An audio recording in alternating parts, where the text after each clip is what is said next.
Welcome to A Book and a Dream. My name is Megan O'Russell. I am an indie author, and I am here to talk to you about books and writing books and being an epic fangirl of books.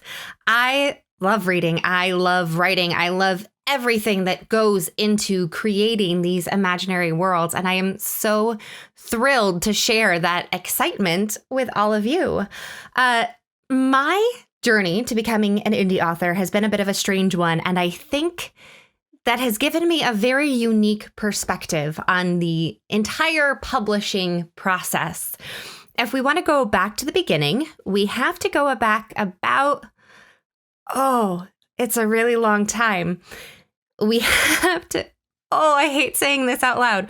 We have to go back like 18 years. I feel really old right now. 18 years ago, I was in a college class at a local community college. My educational route was very interesting in high school. And it was a children's lit course that I signed up for specifically because I had not read the Harry Potter books yet, and it was on the syllabus. So I decided I should take the class. And the final project for the semester was to create a book. And everyone else in the class went for picture books with lots of clip art, which totally filled the class requirements. But I was playing Cordelia in a production of King Lear at the time and had a lot of empty time backstage. So I ended up writing a full middle grade novel. The teacher graded it and said it was wonderful and worthy of publication. And looking back from this point, no, it wasn't. It was bad. It was really fairly bad. But I did learn through that process that I could create a whole book with a beginning, middle, and end. Fast forward till about 9 years ago. I am still a professional performer. It's what I do. That's my day job. That is at night, but that's fine. And at the time, I was in a production where I was epically miserable. I was miserable on stage. I was not having a great time with the cast, and I just couldn't do it. So I started writing again. I started writing this story in this notebook about a boy who desperately loved this girl, and she had left him, and I wanted to know why she had left him, and how could they possibly end up back together. And so I started scribbling in this notebook backstage, during rehearsals, in the cast house. Anytime I was miserable, I would just start writing. And that book eventually became the beginning of the Tethering series. Now, I did not go about writing that book in the most logical way. It was not even all written sequentially in those original notebooks. So I probably spent about 5 months writing that, and then about 7 months untangling what I had written into a reasonable order. Spent another 6 months to a year editing it, and then decided I was going to submit it. I had not gone into the process of writing the book with the desire to become a published author, but it was finished, and by George, I was going to get it published. And so I started submitting, mostly to small presses, to a few agents, and in a crazy short amount of time, I received a publication offer from a fairly reputable small press. And I was clearly overjoyed. There were celebrations, and I got a phone call from them with the offer. This was, I want to say, like 7 or 8 years ago, probably in the 7.5-year range. So phone calls were still more of a thing.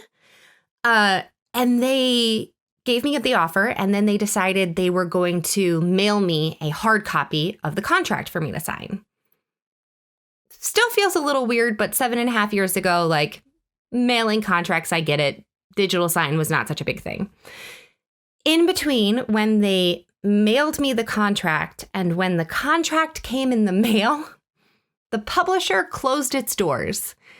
So that was a very short-lived joy for me, and it was a little devastating to get this contract and to think that I was going to be an author, and then it just fizzles. But that's okay. Picked myself back up, went back into submissions. About 2 months later, I get another offer for a submission, and this is with a much larger small press. They have an excellent web presence. They email me things, so I get my contract instantly. It was great. And I worked with a really, really fantastic editor who taught me so much about what I had done wrong in a really loving and supportive way. Went through 3 rounds of content edits, 2 rounds of line edits, was given a cover and a cover artist. They printed swag. We had a cover reveal party because it was my first book and I was living in cast housing and it was super exciting. My husband had a cake made with the cover on the front. Everything was beautiful, had a blog tour set up. And about 6 weeks before the book was supposed to be released, get an email. The publisher is shutting down. Not only is the publisher shutting down, apparently the person we had all been working for might not actually have existed. So that was a bit of a shock. And I was sitting in cast housing. I was performing in Fiddler on the Roof at the time. So my husband and the gentleman playing Tevye were both there. And I just sort of went numb. Because what are you going to do? 6 weeks out, bloggers booked. How does this even happen? They put so much money into the book already, into paying editors and designers and printing things. And then there's just this email that, nope, this doesn't exist anymore. And I called my mother, who famously said, "This is a catastrophe," which is the most helpful thing to say in that moment. But I rallied pretty quickly and I shot an email to the people who had all my files for who was going to blog about it and the final edited versions of everything. And I said, "Can I get my things back? Can you send me all the information?" And I was one of the first authors to send that email. So I was very lucky and got all of my digital information back within a few hours. There are some people who were with that publisher who it took years for them to get any semblance of that information. And since I had never been technically published, just almost there, I didn't need to get any money out of the publisher. They didn't owe me anything, which is great because the FBI got involved. Because apparently, if you set up a fake name and start a company and then embezzle things, the FBI gets involved with publishing. So I managed to dodge most of that bullet, but I was still stuck with a book and a cover and nothing else. So I was in a Facebook group with some other authors who had been shunted, and one of the women in there said, "You know what? I found a group and they are going to publish my book for me. They're really cool. They feel really bad that this happened to all of us. You should get in touch." So I did. Got in touch with this publisher, and about 2 weeks after everything collapsed, I had a new publishing contract. Great. They wanted to do some more edits and zhuzh things and do promo prep. So the publication for the book got pushed back about 5 months. Really not bad for that situation. And this time, The Tethering is finally released. It's amazing. The book is out. It's there. There are copies in people's hands. Things are going great. I write book 2 in the series. They accept book 2 in the series. In the meantime, I start writing the Girl of Glass series. I get a contract with a different publisher for that, so I'm diversifying. So theoretically, if the world comes crashing down again, I'll still have something left, right? I was naive, but that's okay. We'll get to that part. So book 2 in the Tethering series gets released, and it's very well received. Everything is going great. I turn in book 3. I get assigned an editor. And the problem with super small presses, one of the problems, is that they have a small staff. And the editor who was assigned to my book was going through some real personal issues, and she started taking them out on my characters to the point that I was getting angry emails from her saying that my characters were abusive and how could I write something like that? And everything you write as an author is up for interpretation. I'm going to see things one way, mean things to be taken in one way, but based on where someone else is in their life, they're going to see it completely differently. And that's just how the game is played. But there was no abuse, not even a hint of abuse.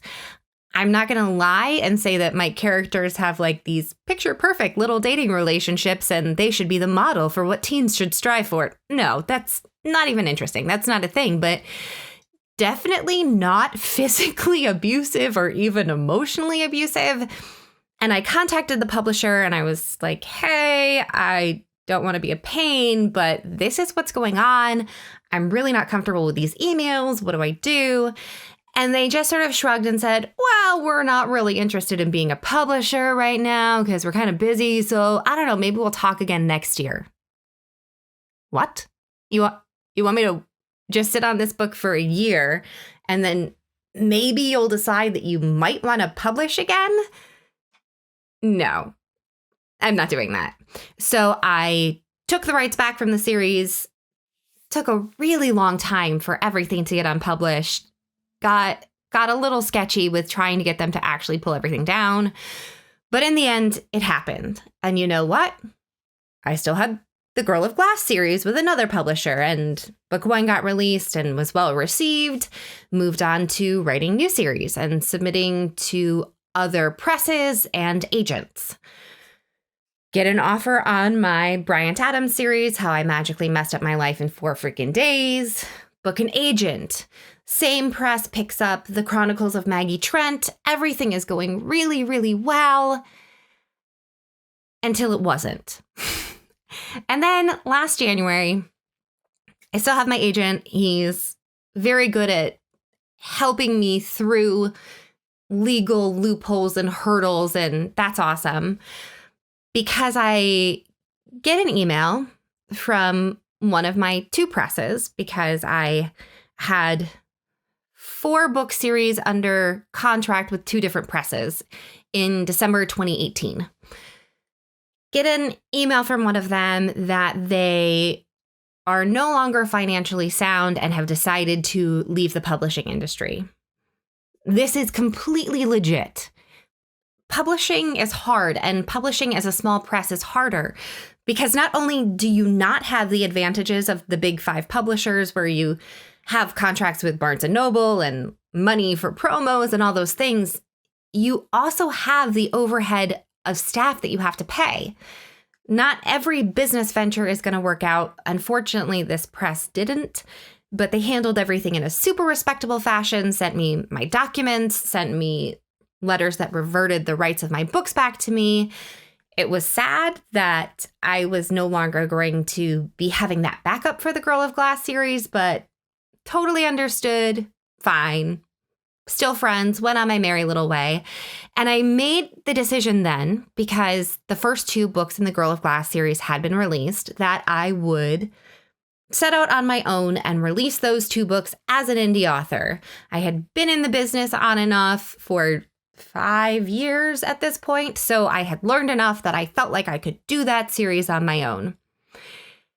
And I wrapped my brain around that. And then about 5 days later, I start getting frightened Facebook messages about my other publisher that had contracts on 3 of my series, which is a lot. That's a lot of books. Between all of them, that's a contract for 12 to 14 books.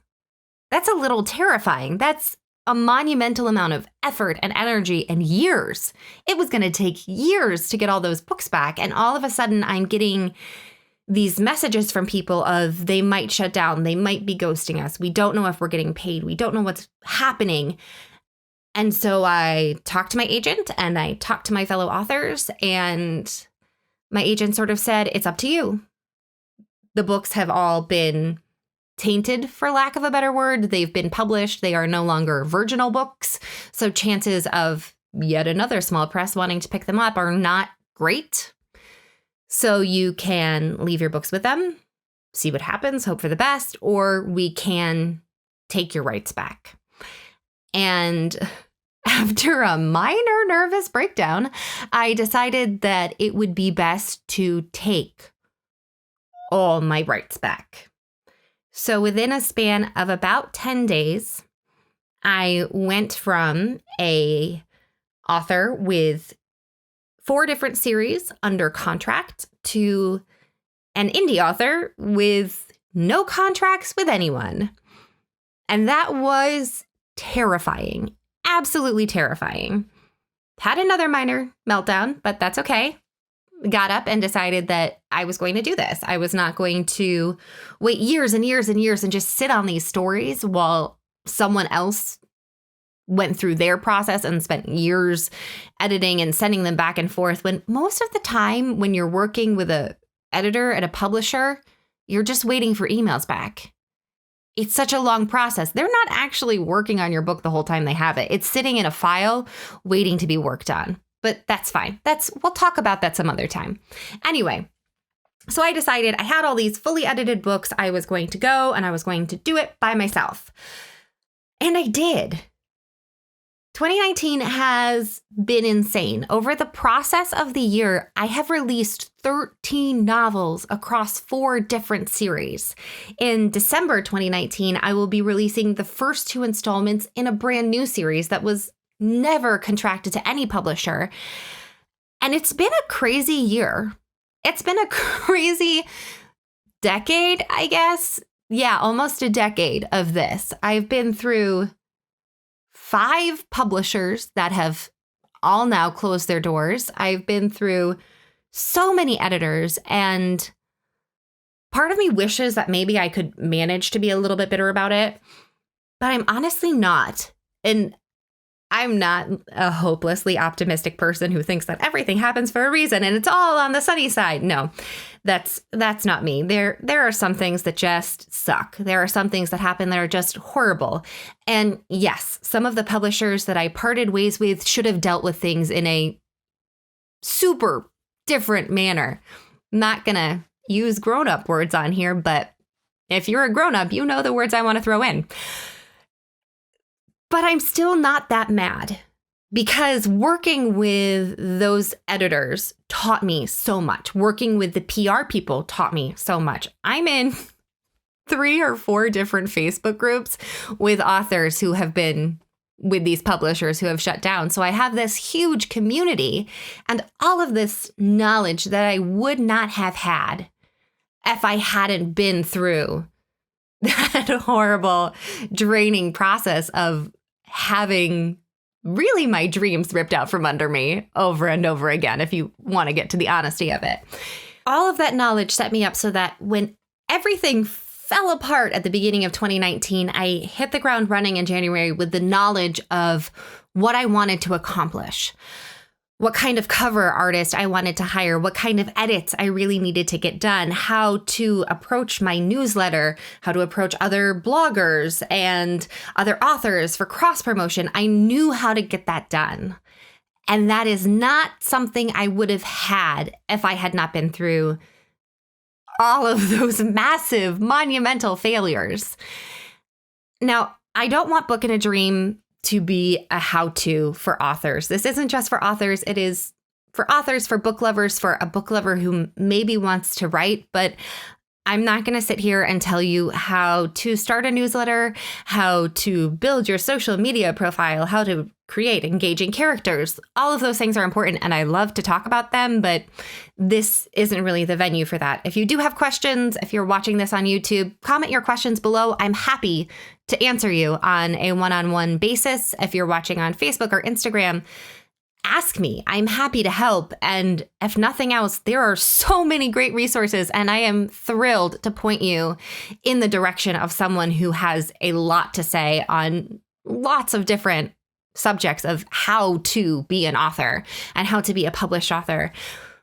What I'm excited to share with you is the the ups and downs of the journey of being an indie author, of finally having the choice of how I want to do this, how awesome it is to get to pick my own cover design and all the other cover designs that I absolutely drool over in bookstores. I want to talk to you about, the new Grishaverse show coming on and why I'm really kind of concerned that it's blending the two different series, but I don't know. Other people seem happy about it, so I'm going to trust their opinion until I see it. I want to talk to you about everything that is awesome about these fantasy worlds and the people who built them. So if that is something that you want to join me in, make sure you subscribe.